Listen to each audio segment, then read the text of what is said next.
Long before November 3rd, they had both agreed, separately, that none of us could have stepped back out of our movement to eliminate Trump and Republican senators and representatives from the results of the upcoming November election of 2020. The United States of America had been tipping back and forth astride a wooden plank rocking across a cylindrical fulcrum. A giant America astride this board, rocking back and forth, retaining an exhausting balance from conservatism to liberalism, the cylinder itself covered with a projection of the continents of the earth. In the past, America has always been guided by the principles of capitalism and free trade. Following the Bolshevik Revolution, begun in 1917, there arose in the United States an intense and hatred, an intense distaste and hatred for communism, and particularly Marxist-Leninist doctrines. Private property would always remain a central tenet in American law and cultural and political thought. Yet, the corporations of America have an incalculable amount of influence over us, over our lives, over our habits, our tastes, and a sizable portion of the American economy produces and draws its sustenance from advertising. And in the rural enclaves across America, small towns of 5,000 or fewer people. So where do you fit along the political spectrum, Joe? Their dinner was before them now, having been served with a brief, annoying show of fanfare on the waiter's part. Kendrick yet to take a bite from his dinner plate containing one half of a roast chicken, a small baked potato, and several spears of asparagus. He looked at her and said,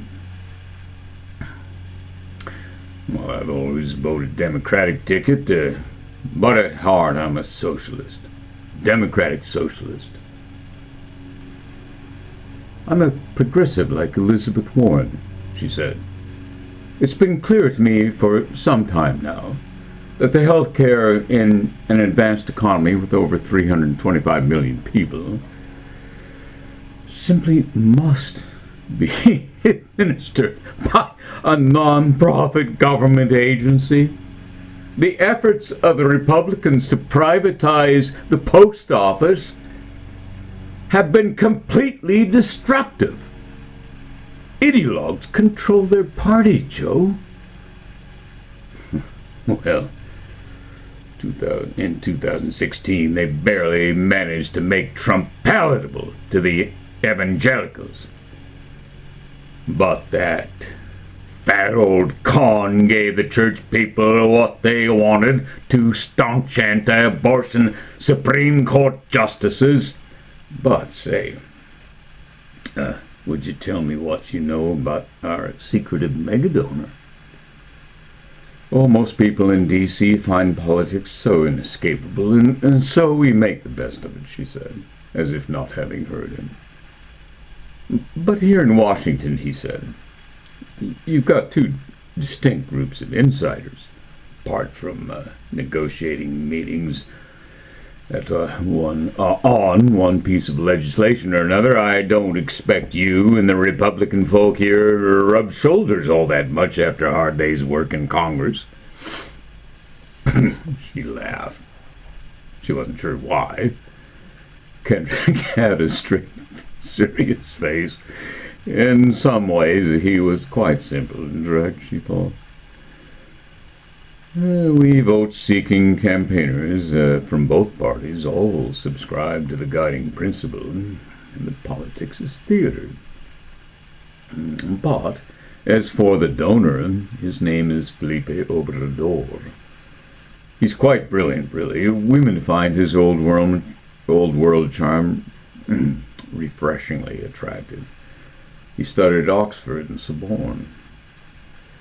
Having a conversation with Felipe is always a pleasure. But I have to warn you, Kendrick. This man is very skillful at shaping the direction of a conversation. He finds politics a dreadful bore, as do most people, most of the time, even though it's our job to make sure they care more than they do. Well, clearly he's concerned about the climate crisis, he said. I've heard him speak about the climate crisis, what he calls the mounting doom. He doesn't mince words. He's phenomenally well read in the matter, and as Melinda and Bill Gates have so generously tackled the world of bacteria and viruses, Felipe Obrador has taken on this gargantuan problem of global warming. Well, I expect he and I will have plenty to talk about, Kendrick said.